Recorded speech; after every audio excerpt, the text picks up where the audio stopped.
Oi, pessoal.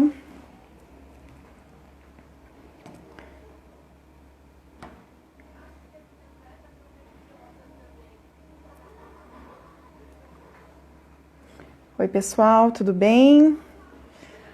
Vou aguardar o pessoal ir entrando ali. Já entrou a Carla, o Paulo. Pessoal, para quem está entrando, eu vou pedir o favor de nos avisar como que está o som, como que está a imagem. E se possível, cliquem ali em compartilhar essa live com os amigos, tá? Mandem para compartilhar ali. Só clicar nesse triângulozinho na tela que já vai compartilhar, tá bom? Manda para os amigos. Oi, a Verângela, tudo bem, Verângela? A Verângela é lá de Toledo, pessoal, muito querida. Trabalhou comigo um bom tempo, né? Isso, pessoal, encaminhe. Vou aceitar aqui o convite da doutora Carla para participar conosco. Uma excelente profissional, gente. Gostar dela.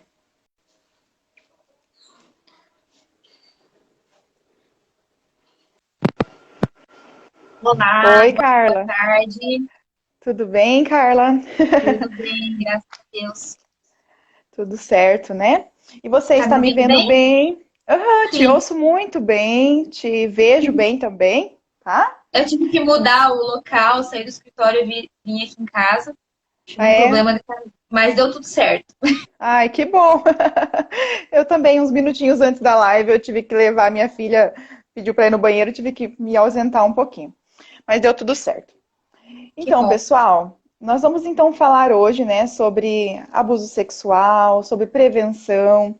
É um assunto assim que eu já vou iniciando, Carla, avisando o pessoal que é um assunto pesado, mas assim, a gente vai tentar Sim, deixar de um jeito leve, né?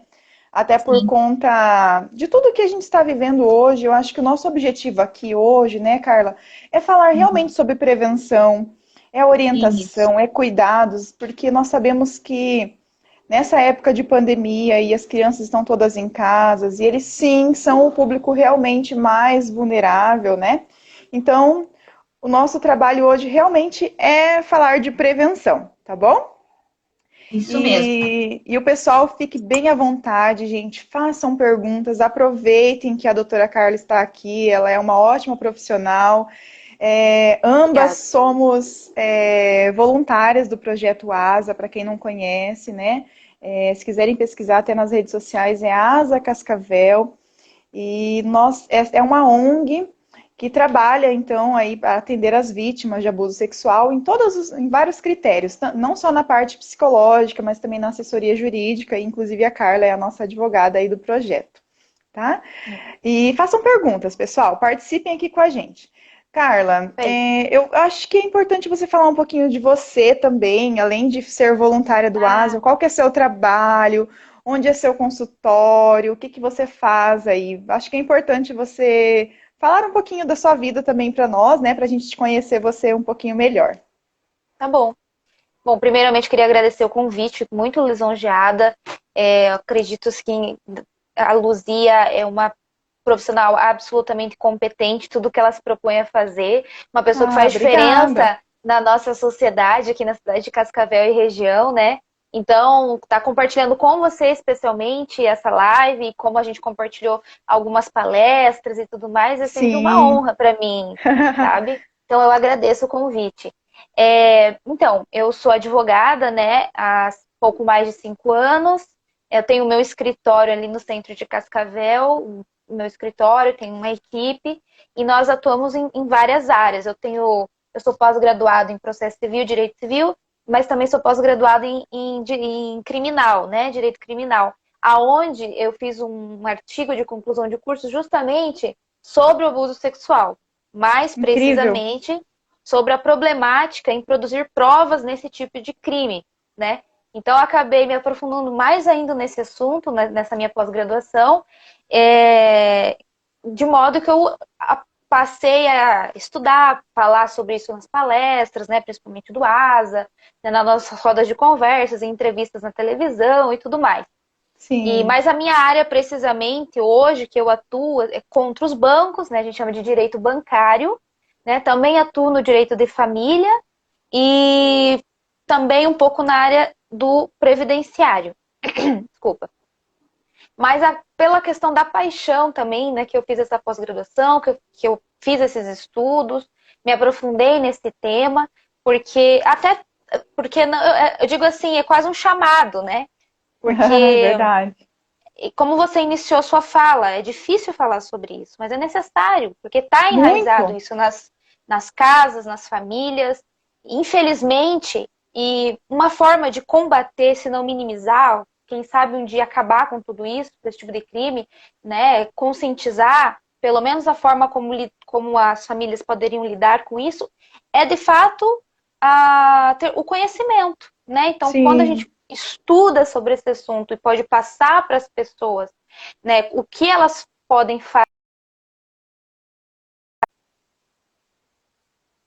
com certeza. Isso que eu acabei entrando nessa área, apesar de não atuar especificadamente nessa área. Sim. E nós já fizemos vários trabalhos juntos, né, Carla? No ASA mesmo, já tivemos Sim. aí 4 eventos, né? Acho que foi Anuais, né? É um por anuais, ano a né? gente fez. A gente fez Isso. 4 palestras maiores, assim, Sim. e com um público maior, e você acabando fazendo muitas palestras, sei lá, É, centenas de palestras um pouco menor, mas que, enfim, foi tão sim. importante quanto, se não mais. Com certeza. Então é um tema assim que o pessoal, eu já comecei a trabalhar com isso também desde o primeiro convite do Antônio, né?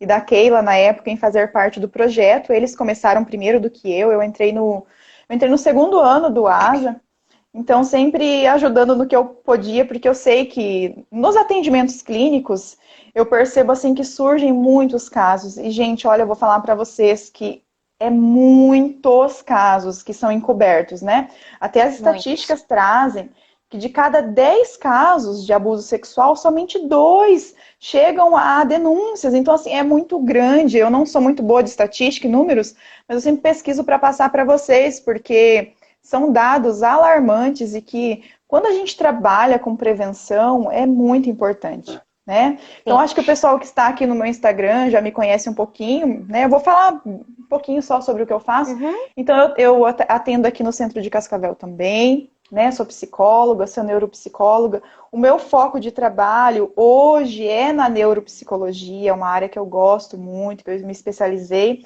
Mas assim, acho que, como a Carla falou, a vida vai levando a gente para uns caminhos também, né? Aí, então, desde o convite do Antônio, eu sempre palestrei sobre abuso sexual, sobre os prejuízos, sobre prevenção. Então, eu sempre gostei de falar disso porque eu via o quanto que isso ajudava as pessoas. E ao final de cada palestra, e assim, já palestrei por toda a região aqui, em volta de Cascavel, sempre tinha uma criança que vinha me procurar chorando no final, porque eu sempre deixei essa abertura. Um pai, uma mãe, uma tia, uma prima, sempre tinha alguém que vinha trazer um relato. Sempre E eu tem, é acho que é impressionante. isso, e eu acho que é isso que me fez assim dar continuidade em algo que é tão pesado, né? E que eu falo que é pesado porque é muito triste, assim, saber que uma criança, uma adolescente está passando por isso, sendo violados os seus direitos, né? Por que é violação de direitos? Porque a criança e o adolescente não têm maturidade psicológica e nem sexual para esses contatos, né? Então, E é um foi direito onde constitucional, segurança, lazer, proteção, etc, né? Com certeza. Então, é uma violação dos direitos. Então, isso que me fez continuar, e hoje eu tenho aí, em clínica, eu tenho uns 4 pacientes do ASA, e tem os meus particulares que às vezes trazem essa demanda de abuso sexual. Gente, parece que eu tenho o dedinho, assim. Grande Começa parte, num assunto, acho que num tema, num problema, isso, não sei como que a gente pode isso. chamar, e Numa leva queixa, para. né? É, Isso. esses dias eu atendi um que tinha uma queixa de dificuldade de aprendizagem, e eu fui cutucando, e a gente vai tendo um feeling ali, a gente vai percebendo, né, por conta de todos os nossos estudos, e no final, é um menino, né, de 12 anos, chorou muito, muito, muito, daí eu perguntei para ele se ele queria fazer um desenho do que ele estava sentindo, e adivinhem, gente, ele desenhou Batata. o abuso que ele estava sofrendo do próprio padrasto. Então, para vocês verem como que foi difícil, né? e a família não quis denunciar, então por isso que eu quis chamar a Carla aqui hoje para me ajudar a falar sobre isso, porque esse aparato jurídico eu não tenho, né? Eu não tenho conhecimento nenhum. O que eu sei é o que eu aprendi com a Carla e pesquisando também, né? Então eu acho que a partir daí eu tenho certeza que ela vai me ajudar muito hoje, tirar as dúvidas. Então façam perguntas, pessoal, não tenham vergonha. Eu acho que esse espaço aqui nós abrimos justamente para isso, para falar sobre prevenção e para levar informação para as pessoas, né? Vem bem a calhar essa história que você contou, só para contar uma notícia da Sim, fica à atualidade, vontade. né? Uhum. A gente vê na internet direto esse tipo de notícia, né? Mas um me chamou a atenção, acho que foi na cidade de Arapongas, coisa dessa Aham. semana mesmo, aonde foi uma criança com queixa de diarreia, esse tipo de coisa, assim, de sintomas, foi levado pela família no hospital e a médica constatou que algo estava errado. A médica Olha, constatou que houve de fato uma conjunção carnal, sabe? E avisou a mãe, olha, aqui está, né? Explicou tecnicamente o porquê que ela tinha certeza que havia tido ali um estupro, né? poxa. E Sim, aí a mãe ficou absolutamente revoltada, desacreditada nessa história, mesmo que a sim. médica mostrava. A médica chamou a polícia no consultório, né, para acalmar os ânimos e tal, porque a mãe falava que não era para denunciar, que aquilo não era verdade, etc. E aí chamou a polícia, tudo, se acalmaram, cada um voltou para sua casa. Resumo da ópera: a médica denunciou, assim, o que ela poderia denunciar, o que ela tinha de Sim, conhecimento, que é, na verdade, aquelas consequências físicas na criança, né, uma criança pequena. Só que qual que é o maior problema que a gente vê aí justamente, né? Duas coisas, acho que principal. A ausência da denúncia, e aí eu não tenho punição de ninguém, né? Eu não tenho sim, nem tentativa de uma possível justiça seja feita. E a segunda é a ausência da terapia psicológica, né? Enfim, seja psiquiátrica, porque aí sim, eu posso ter uma oportunidade de não sofrer tantas consequências psicológicas, emocionais que você pode estar falando, né?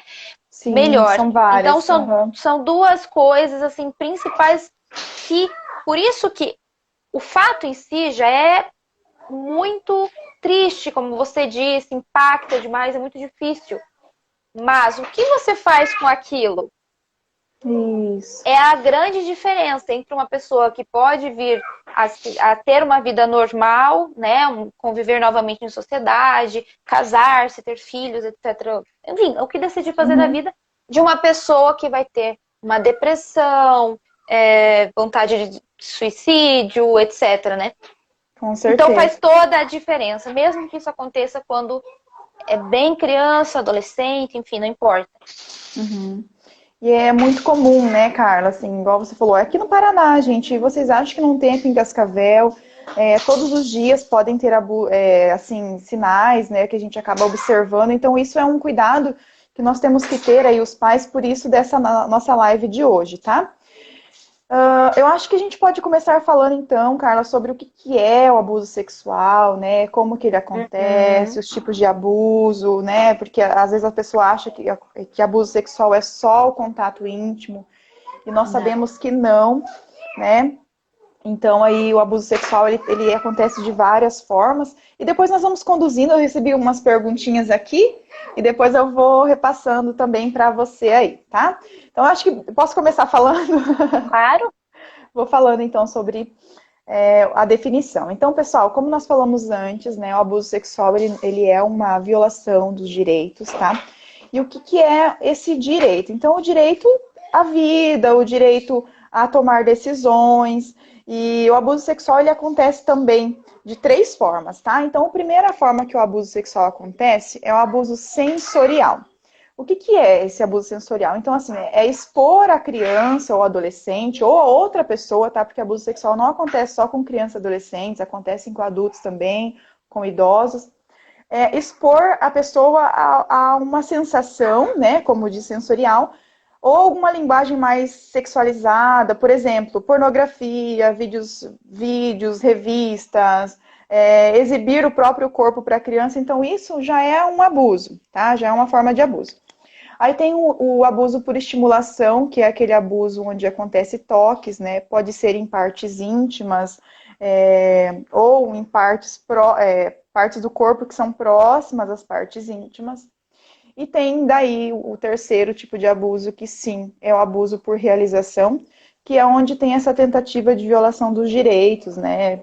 A Acredito que... conjunção carnal, propriamente dita. Isso.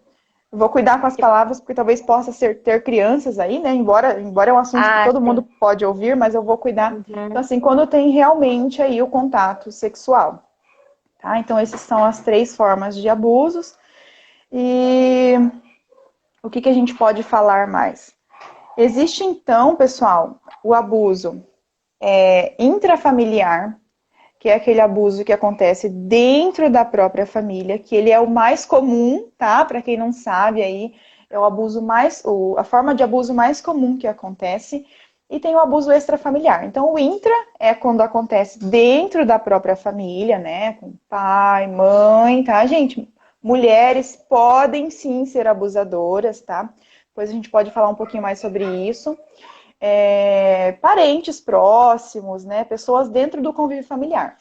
E o extrafamiliar é aquele que acontece ali com vizinhos, pessoas na escola, onde, sei lá, a criança faz uma prática de esporte, pode acontecer lá onde é que essa criança treina, então, No clube, né? num Alguma coisa clube, assim. isso aí. Uhum. Até lembrei da Joana agora, que o abuso dela, a Joana Maranhão, para quem não conhece, gente, ela é uma atleta, e ela veio no nosso evento aqui, a gente ficou muito lisonjeado com a presença dela, né? Ela veio no nosso evento. Eu não vou lembrar o ano, Carla, mas eu acho que foi uns 2 anos atrás, né? É, mais ou menos isso. Eu não Isso. lembro, mas ela teve o abuso extrafamiliar, que é aquele abuso em que acontece quando acontece fora do âmbito familiar, né? Então foi o próprio treinador dela que acabou abusando dela. Isso mesmo. E, na verdade, o caso dela, né, só para pontuar parte Uhum. jurídica, pois é muito importante tudo que ela fez, que ela acabou influenciando na questão do prazo prescricional, né? Ah, Então, quanto sim, tempo sem eu ela. tenho para denunciar meu abusador? O prazo máximo é 20 anos. Mas antes do caso dela, iniciava-se a contagem de prazo na data do fato. Então, se eu fui vítima aos 2 anos de idade, né? Então, aos 20 anos já estava prescrito, eu não poderia mais denunciar.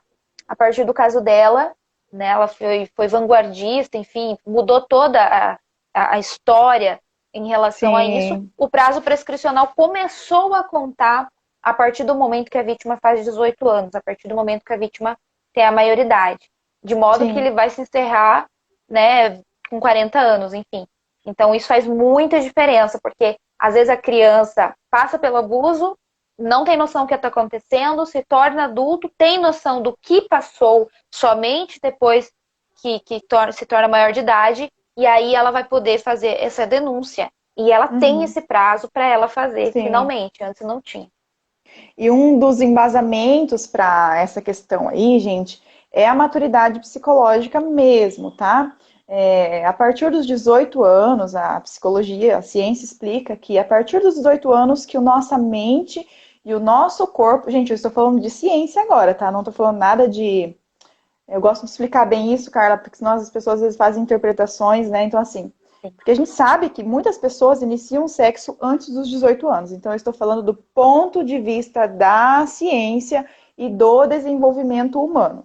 O ser humano só está pronto para o ato sexual, de acordo com a ciência, após os 18 anos, que é quando ele já está pronto fisicamente e mentalmente para receber esse tipo de estímulo que a gente sabe aí que pode ser tanto positivo quanto negativo, tá?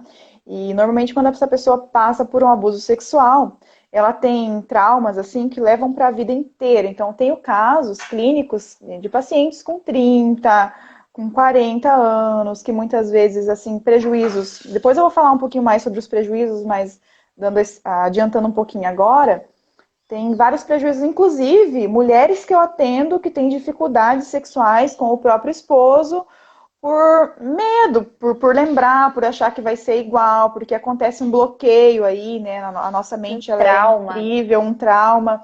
Então a pessoa acaba sendo traumatizada por conta do abuso sexual e daí ela não tem sensações, não tem percepção, não quer ter esse contato sexual depois do casamento. Então acontece muito também. E de introdução, eu acho que é isso. Daí tem também a violência sexual, que é quando acontece. Tem a parte do incesto também, se vocês quiserem depois pesquisar, mas o incesto acontece quando alguém do próprio sangue tem o contato sexual com a vítima, né? Então já atendi um caso, isso já faz muito tempo. Logo que eu me formei, assim, eu não tinha uma base, não sabia como conduzir aquele caso, acabei encaminhando. Então foi um caso de incesto, onde uma menina de 13 anos acabou engravidando do próprio pai.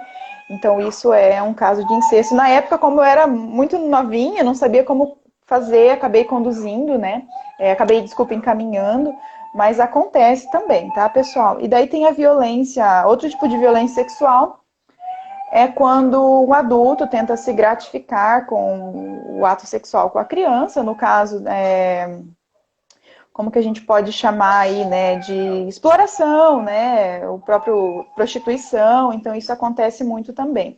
Eu acho que Muito. depois dá para a Carla falar sobre as punições em relação a isso, né? Uhum. Posso falar Dentro agora, se você quiser. pode sim, cara. Não tem Não, um script aqui, eu tô seguindo conforme vai só pra. surgindo. Aí a gente já até conclui. Porque, assim, na verdade, Ah, juridicamente, juridicamente falando, nós temos o estupro com maiores de 14 anos, enfim, o estupro de vulnerável, que é o que acho que a gente está mais falando aqui, que são até a sim. criança até os 14 anos.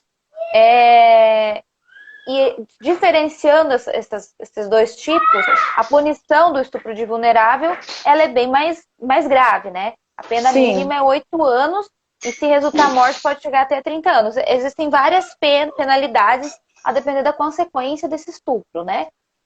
Diferente do estupro comum, vamos dizer assim, de adulto, aonde a penalidade vai ser um pouquinho mais branda do que o estupro de vulnerável. Mas, Sim. agora, só para complementar a tua fala, o Uhum. abuso sexual é uma palavra bem genérica, né? Sim. Porque tudo aquilo que importuna a dignidade sexual de uma pessoa, seja qual nível for, qual tipo for, às vezes você está me importunando por você pedir para eu te mostrar meus ombros, você está me Uhum. importunando a minha dignidade sexual. Então, por isso que ela é bem abrangente, essa palavra abuso sexual. Então, como Isso. você mesma disse, podendo ser de várias formas, a mais grave é a que mais se conhece, que é a conjunção carnal, e a mais branda pode ser simplesmente mostrar um vídeo pornográfico, né? Como a gente já viu casos assim, muitas Sim. vezes o abuso sexual começa da forma mais branda e termina da forma mais cruel, vamos dizer assim, mais agressiva fisicamente, Com né? Às certeza. vezes, no mesmo caso, nós temos 3, 4 formas diferentes de abuso Diferentes de sexual, abuso. né? E Uhum. aí, justamente a punição, ela vai variar conforme o fato acontecido, né? A nossa pena mínima da criança, vamos dizer assim, do abuso sexual da criança, é 8 anos, podendo chegar até 30 anos, né? Uhum. De prisão. Mas isso tudo vai variar. Vamos continuar. Sim, com certeza. E eu vou aproveitar o gancho da tua fala, que você falou que começa de uma forma branda, né, cara? E é bem isso. Isso. Às vezes as pessoas, não sei se todo mundo tem essa visão, mas quando eu não tinha conhecimento, eu também achava assim que o abuso sexual acontecia só com aquela pessoa que era má, que o abuso sexual acontecia só com violência. E não, gente, o abusador, né? Depois eu vou falar um pouquinho sobre o transtorno psicológico, da diferença que tem entre abusador e entre o criminoso. Então, assim, o abusador muitas vezes ele não é aquela pessoa má que chega batendo, que chega ameaçando, tá, gente? O abusador, como eu disse antes, o abuso sexual ele acontece muito dentro da própria casa.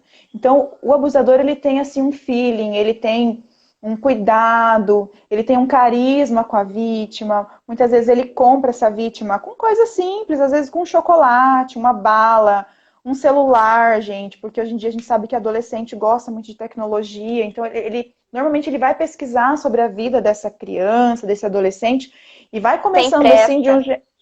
Isso, sem pressa, ele é muito calculista, frio, entende? Então, assim, paciente. paciente, querido, né? E muitas vezes essa criança, ela já é uma criança mais vulnerável, mais tímida, mais fechada.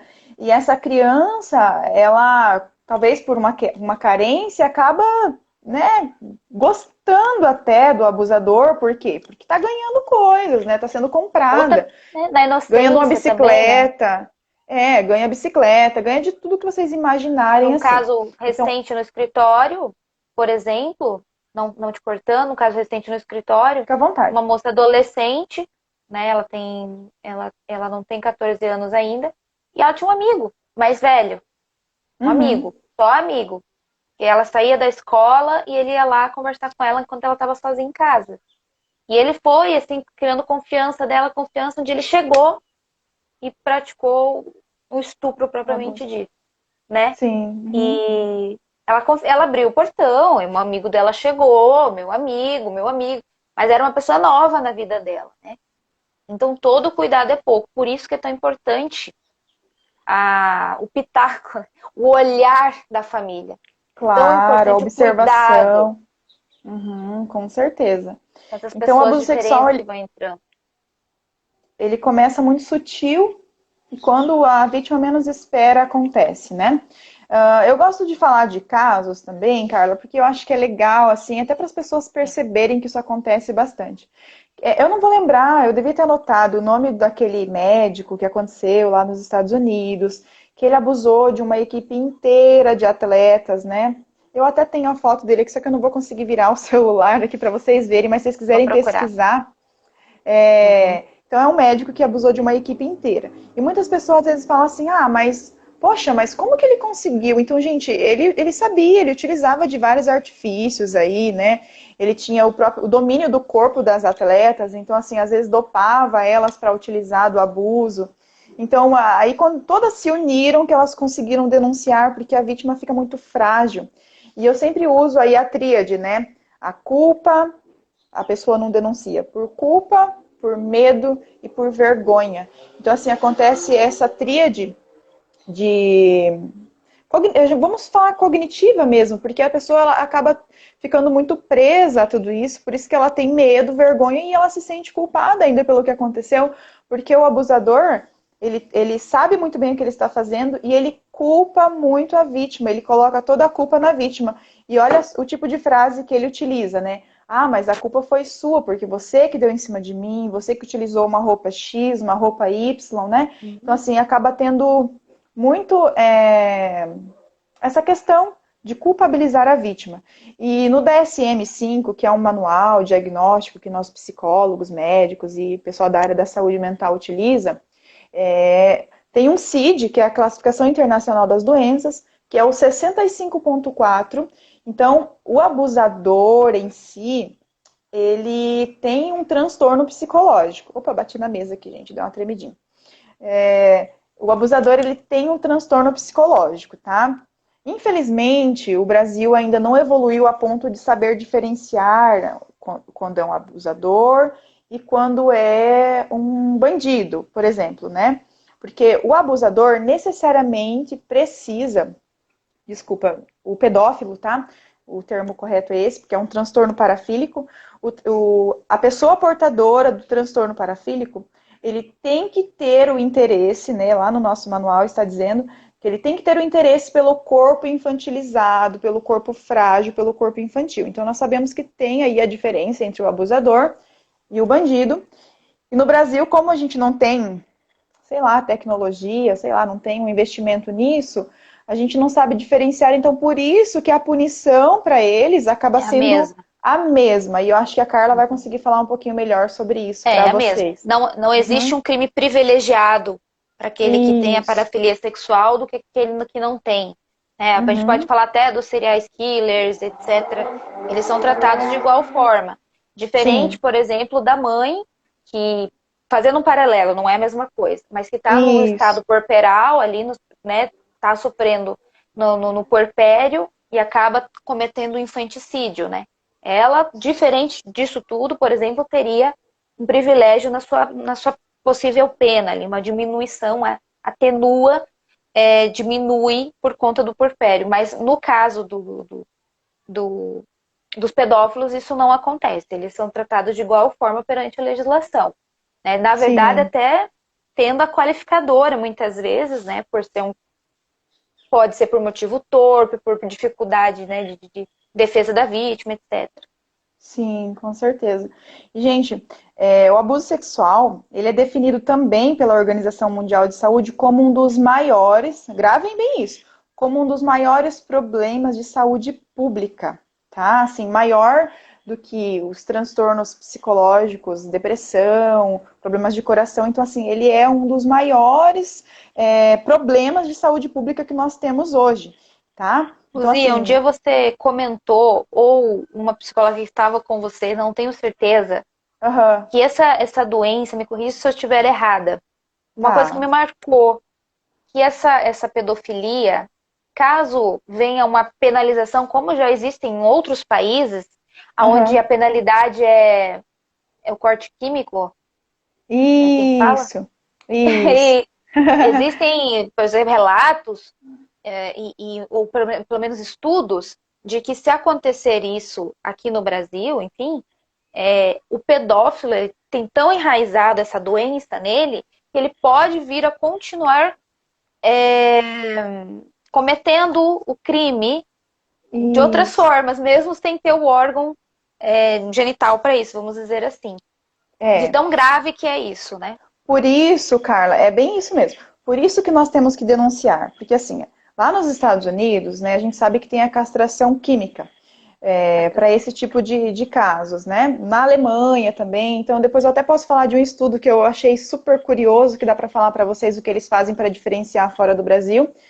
Então, o que acontece? O abusador, ele sempre. Desculpa, gente, o pedófilo, eu tô.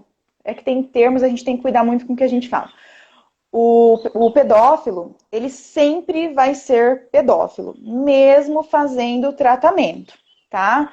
Tratamento medicamentoso, acompanhamento psicológico, ele sempre vai ser, porque às vezes ele não precisa cometer o ato, mas o próprio pensamento dele, ele já vai imaginar aquela criança sem roupa, ele já vai imaginar toda uma cena, ele bola, eu já atendi, tá, gente? É horrível, assim, eu vou falar pra vocês que eu não gosto de atender, assim, porque eu acho muito pesado o que eles falam pra gente, isso mexe muito com a gente, sabe? Ainda mais nós mulheres, eu acho que tem toda uma questão, né? Porque eles falam coisas muito sujas, muito De uma forma violentas. natural, né? É muito natural pra eles, eles acham que é normal, né?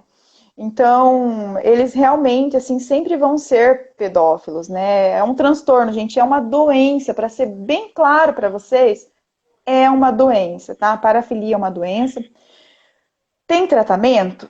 Tem. Só que a gente sabe que, infelizmente, o pedófilo ele não vai buscar um tratamento, porque talvez ele também tenha vergonha, ele também tenha medo, ele pode talvez ser julgado, ele acha talvez que ele vai ser julgado, e realmente, em muitos casos, ele é julgado. Então, assim, a gente sabe que essa pessoa, ela leva isso com ela para a vida toda, né? E a gente tem que denunciar, voltando à minha fala anterior, justamente porque é uma doença. Ele não acha, ele não tem esse juízo de valor, de dor, ele acha que é uma situação normal. Então, por isso que a denúncia é muito importante, porque quando essa pessoa ela é presa, a gente sabe que lá dentro da delegacia acontece vários prejuízos com ele, e a gente sabe também que o Brasil acontece também, né, Carla, de às vezes até morte, eles podem passar por isso lá na prisão. Existe uma lei Então, dentro do presídio, que é uma existe. Existe a outra lei. lei do Código Penal e dos presídios, né? Claro, eles próprios têm as suas próprias leis. Então, por isso que é tão importante a gente denunciar, porque se um abusador ele está abusando de uma vítima hoje, ele pode abusar de outra amanhã se ele for solto. Então, assim, a gente tem que tomar muito cuidado, gente. Eu não estou aqui para preocupar ninguém. Nosso objetivo realmente é alertar, Mas é muito grave isso, sabe? Porque o abusador ele não abusa de uma vítima só, ele pode abusar de várias ao mesmo tempo, e cada um tem uma peculiaridade, cada um tem um gosto diferente. Tem abusadores que gostam mais da pornografia, tem outros que gostam mais do próprio contato em si. Lembram dos 3 tipos de abuso que eu falei? Então, cada um tem uma peculiaridade bem diferente, tá? Isso mesmo. E falando da denúncia, acho que a gente pode falar das perguntas, né? Pode Que sim. Então, a mandaram. primeira, E uma... Pode falar, Luzia. a pergunta que veio foi qual que é a punição, né, pro abusador e como que é feito isso. Quando a família descobre o abuso, o que que faz, se vai na delegacia, se vai no fórum, se já procura um advogado. Pelo que eu percebi, parece até uma mãe um pouco preocupada com essa situação, assim. Não sei se ela está É. assistindo agora a gente, mas depois também esse vídeo vai ficar lá no canal do YouTube também para outras pessoas assistirem. Bom, tudo começa com uma denúncia, né? Tudo começa com uma denúncia. E a denúncia é feita numa delegacia de polícia, para um escrivão, para um policial, etc. Primeiro de tudo, antes de chegar na denúncia, falando de criança e adolescente, né, vamos dizer assim, até 14 anos, é primordial que a família acredite. Por exemplo, no início da nossa live que eu falei sobre a médica, né? Que Sim, o comportamento, a atitude da mãe foi brigar com a médica, a ponto dela ter que chamar a polícia, de tanto que ela não queria acreditar naquilo. E eu acho que é uma coisa natural, a negação de uma coisa tão grave, né, no primeiro momento. Mas, de sim. fato, a família, a primeira coisa que tem que fazer é escutar e dar um voto de confiança. Porque a gente sabe que esses crimes acontecem de forma velada, entre 4 paredes, sem testemunhas, sem provas de vídeo, de foto, etc. Então, a palavra da vítima dentro de um processo tem que ter uma valoração maior e também dentro da casa dessa vítima, né? Uhum. Então, se eu estou sendo abusada pelo pai e eu contar para a mãe, essa mãe tem que valorar, pesquisar e vamos investigar, né? Deixa a polícia investigar. Se não for, será absolvido, né? Então, Sim. primeiro de tudo é o voto de confiança na vítima. Esse é absolutamente o ponto mais importante, o primeiro. Depois, então, fazer essa denúncia. Seria muito bom se pudesse conversar com um advogado, né, especialista ou que tivesse nessa área, para se confeccionar um boletim de ocorrência da melhor forma possível. Que eu digo ser da forma mais minuciosa possível dos acontecimentos, né? Nós sabemos, né, Isso, Luzia, por casos que nós já vimos, em que claro. abusos de em torno de 10 anos de uma vítima eu tive acesso ao boletim de ocorrência que, infelizmente, ela relatou somente 5 linhas. Estou falando de 10 anos de abuso. Sim. O boletim de ocorrência dela tinha que ter, no mínimo, umas 10 páginas, né? E, infelizmente, também falava de várias coisas que não tinha a ver propriamente dito com o abuso que ela sofreu do próprio pai. Isso dificultou muito o processo, a produção de provas e levou ele a ser absolvido desde o começo foi errado, vamos dizer assim. Então, se a família da vítima e a vítima puderem conversar com o advogado antes de fazer a denúncia, ou para ir junto fazer a denúncia, é o mais indicado, para que fique Uhum. da melhor forma. Mas aqui já, de antemão, explicando sobre a denúncia, é isso, fazer da forma mais minuciosa possível, contando exatamente detalhes, horário, como que estava vestido, Tudo. como se fosse um mosaico, né? Para que amanhã ou depois, na investigação, no processo penal, esse mosaico, ele começa, esse quebra-cabeça, né? Ele começa a tomar forma com outras coisas que vão surgindo. Porque, como eu disse, dificilmente vai ter uma prova, uma imagem, né? Testemunha que viu, pode ser que tenha, mas é difícil, ainda mais com Sim. criança. Então, o ideal é que esse quebra-cabeça seja bem preenchido, né? Porque a palavra da vítima não seja desacreditada, né? Seja firme até o final. Uma das coisas é essa. Se possível, se for uma criança, antes de ir até a delegacia fazer a denúncia, tentar extrair da criança, assim, da forma mais natural, a mãe, a avó, já vi um caso, por Isso. exemplo, a criancinha de 5 anos não conseguia falar com a mãe nem com o pai. E era o padrasto, né, que estava abusando dela. Mas ela falou com a avó, que ela tinha muito afeto com a avó. E a avó gravou. Sim. Então, com essa gravação, já conseguimos medida protetiva, já conseguimos algumas coisas principais no começo, né? Tirar a Uhum. guarda, etc. Então, uma prova dessa, assim, no começo, feita de forma caseira, onde a criança consegue se expressar no ambiente que ela está mais tranquila, ajuda bastante também. Mas os dois, para começar a história, né, Luzia, que a gente vê que não Sim, acontece, nem acreditam na vítima e nem fazem a denúncia. E tudo começa claro. aí. E a primeira coisa, assim, igual a Carla frisou bem, é acreditar na vítima, gente. Precisamos acreditar, porque assim, a criança, trazendo para a parte psicológica também agora, a criança ela não tem essa maturidade para inventar uma história sobre o sexo, como que aconteceu, porque ela nunca teve contato, ela não sabe como que é. Então, se a criança está falando, olha, liguem aí as anteninhas, observem, fiquem de olho, porque alguma coisa tem. A criança não vai inventar algo dessa magnitude sexual porque ela nunca teve contato e ela não sabe o que é. Então, tudo que a gente aprende sobre sexo com a nossa família, com os pais, é com o adulto, gente. É o adulto que sabe. A criança não sabe, né? Se a criança tem um comportamento mais sexualizado, alguma coisa está acontecendo, tá? Então, assim, a gente tem aí vários prejuízos, a gente chama de prejuízos que acontecem depois do abuso também, que eu acho que é importante para a gente observar, que talvez vocês aí que estão nos ouvindo, tem alguém na família, a gente não sabe como, se realmente aconteceu ou não, então assim, a observação é a primeira coisa. Mas eu vou falar um pouquinho hoje, eu sei que a gente não tem muito tempo, deixa eu dar uma olhadinha aqui. A gente tem aí mais uns 15 minutinhos, Carla, eu vou tentar falar um pouco rápido. Então, os prejuízos comportamentais que nós temos, a primeira coisa que acontece quando uma vítima está passando por abuso, assim, normalmente acontece, é o uso de substâncias psicotrópicas, tá? Que é álcool, drogas ilícitas, calmante. Essa criança, esse adolescente pode ter uma mudança de comportamento. Gente, eu só vou tirar minha filha que ela tá batendo na mesa. Só um pouquinho, Ana. Só um pouquinho. Hoje eu estou só com ela em casa. Não bate na mesa, tá bom? Problemas também de agressividade. Essa criança que às vezes é mais calminha, ela muda muito o comportamento dela, ela se torna assim mais agressiva. Pode acontecer fugas no lar, essa criança não tem vontade de ficar em casa mais, alguma coisa está acontecendo, né?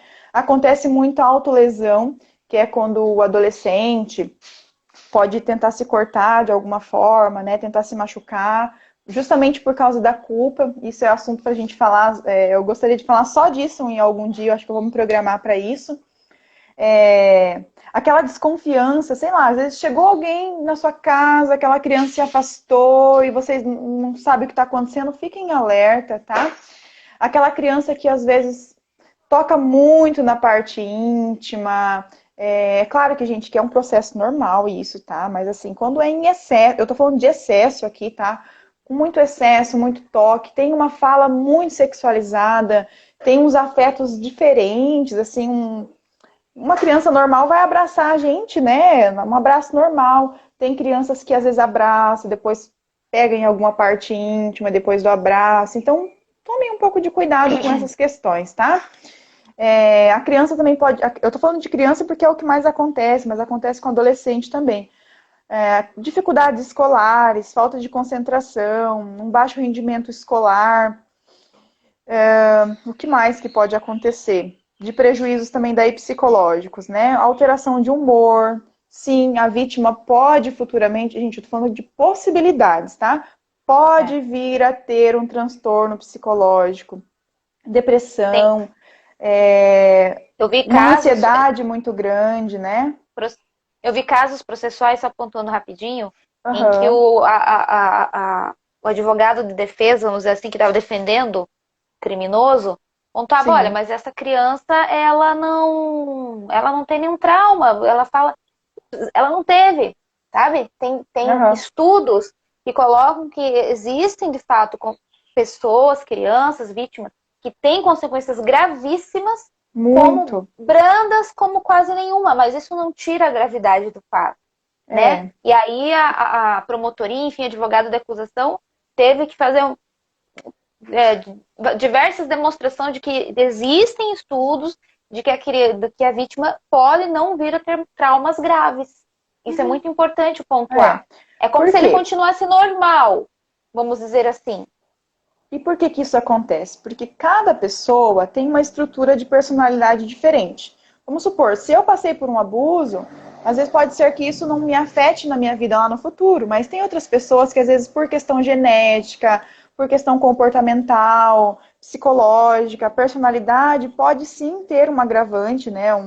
Vamos Que é a dizer aí, maioria, eu um acredito. prejuízo, grande parte acaba tendo, né? Então, assim, uma alteração de humor, uma instabilidade, uma depressão.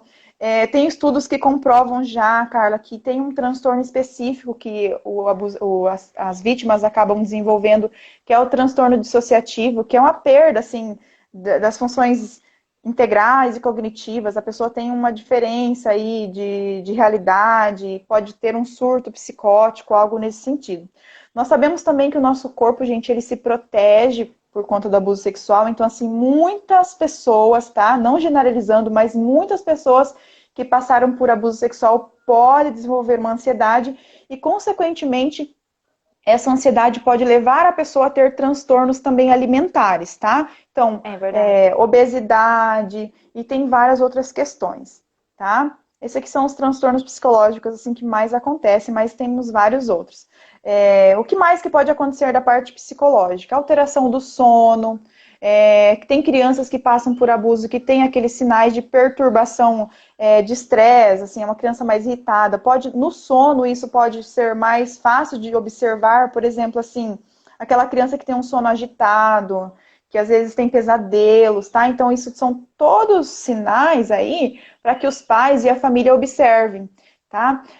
Infelizmente, a vítima de abuso sexual pode, tá, gente? Possibilidade, pode sim ter ideias de suicídio, tá? Pode desenvolver uma fobia, uma baixa autoestima, como eu falei antes, aquele sentimento de culpa, pode desenvolver uma agitação, tá? Então, assim, tem N coisas pra gente falar aí, tá? E já caminhando aí pro final, eu gostaria, assim, acho que a Carla também, eu gostaria de fazer um apelo para quem está nos ouvindo, assim, para que denunciem, tá, pessoal? Como eu falei antes, o transtorno parafílico, ele é muito grave, então, como eu disse antes, se uma pessoa está passando foi abusada, esse abusador pode continuar com isso, então, assim, a gente pode parar toda essa história denunciando, tá? Então a gente sabe aí que tem o Disque 100, que é o número 100, de qualquer número, de qualquer celular a gente pode denunciar. Eu acredito que funciona bem certinho, né? Até uma vez eu testei, deu certo, assim, fizemos um teste para ver se realmente funcionava. Tem as delegacias, né, Carla, que eu acho que você vai Isso, conseguir falar melhor do que eu nesse sentido, sim. né? Qualquer pessoa pode fazer a denúncia, né? Independente das leis acessíveis, da Polícia Militar, no Disque 100, pois a denúncia, ela, enfim, pode ser de forma anônima ou não. Você pode ir lá também falar, fazer a denúncia, Uhum. falar que não quer que conste seu nome, mesmo que seja presencial. E esse processo, né, essa investigação vai correr de forma autônoma, não vai vincular o teu nome, pessoa que está denunciando esse fato, de modo que a vítima também se torna uma testemunha, né? Ela é a vítima, vamos dizer assim. Sim. Ela não é quem está acusando o pedófilo, enfim, o criminoso, tá? Quem acusa é o Uhum. Ministério Público, tá? Então, Isso. independente, se você denunciar, seu nome não precisa aparecer, não vai aparecer. Claro que se você for uma testemunha, melhor que você Melhor auxilie, né, ainda, a né? justiça, né, que você seja um colaborador da justiça. Mas de tudo Claro. também que você estava falando, o bom, vamos dizer assim, de todas essas consequências que você nos relatou, muito importantes e bem pontuadas, é que de fato existe a possibilidade de tratamento, né? Com Que certeza. pelo Isso não tenham menos dúvidas. melhora a condição de Aham. vida dessas pessoas, nem que leve um tempo, né? Mas Isso. a vítima, pelo que eu tenho acompanhado, ela sai do escuro e passa a ver de fato uma luz, né? Uma luz de sobrevida, vamos dizer assim, como a própria Sim, Joana Maranhão relatou, me marcou na palestra que ela participou aqui em Cascavel conosco, Sim. onde ela falou que ela não esquece. Não é uma coisa que ela Não. apagou da memória dela, apesar de ter acontecido, se eu não me engano, com 9 anos de idade. Mas é Isso. um acontecimento que ela consegue se recordar sem sofrer, né? Conseguiu casar-se, né? Ter Ter uma filhos, vida né? mais tranquila. Então, lembrar, sim, lembrando, porém, sem sentir dor, sem sofrer. Uma vítima, né? Ela já Sim. sofreu a consequência, né? Ela não pode ficar sofrendo isso, ela já sofreu, perdão, o ato, né? O dano. Não é justo que ela sofra isso o resto da vida. Isso, muito bem, Carla. Então, pessoal, denunciem. A gente sabe aí que tem as delegacias, tem o Disque 100. E uma coisa importante da gente pontuar antes de encerrar a live, Carla, é assim: às vezes, se vocês estão sabendo de um caso e se vocês não denunciam, é como se vocês também fossem parte desse abuso, tá? Então, Conivente. assim, é conivente. Então, quem não denuncia também está cometendo um ato de violência. Então, Com certeza. todos nós na Somos sociedade responsáveis. somos responsáveis por uma criança e por um adolescente, tá? Então, Com certeza. denunciem. Se precisarem, de repente, de algo, tirar outra dúvida, estamos aqui à disposição, né? Vamos deixar os nossos canais aí, né, Carla, de mídias sociais. Sim. Então, o meu Instagram é neuropsicóloga Luzia Raimundo. Facebook também, muito fácil achar, psicóloga Luzia Raimundo. Tem o canal do YouTube também, que é psicóloga Luzia Raimundo. Pessoal, é muito fácil encontrar, façam perguntas, entrem em contato conosco.